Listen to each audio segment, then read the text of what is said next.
There are certain problems, the solution of which are there in the books, and these problems are also discussed in the classroom by the class teachers.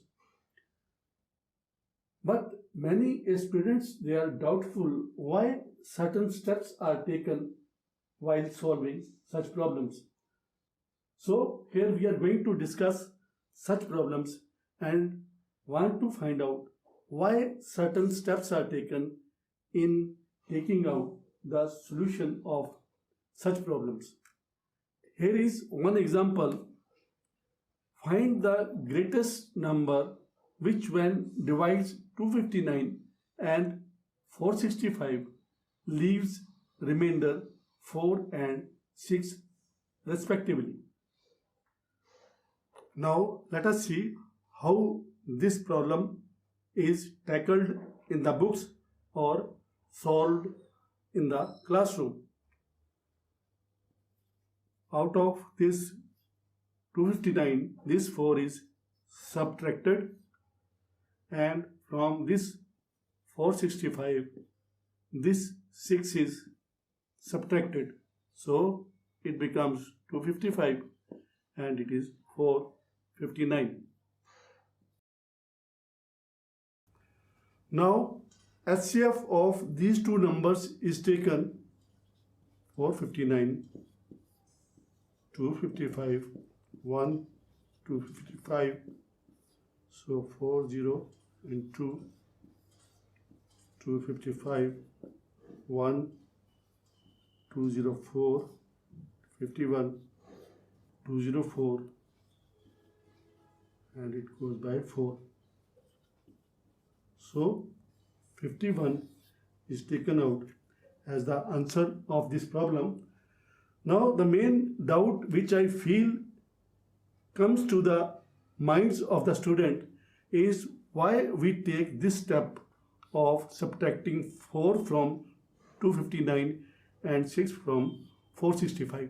So let us find out the reasoning behind taking this step in this problem. So I know many students who just memorize these steps, copy these steps, and just paste what they have copied in the exam.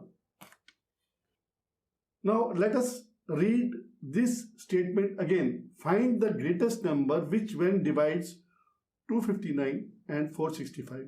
Means there is a common divisor.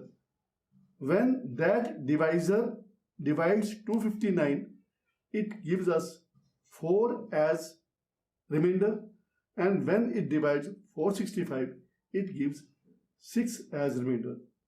Suppose that common divisor is x.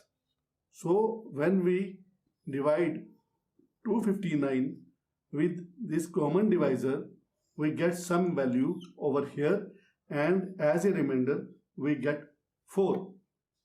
Now look at this picture.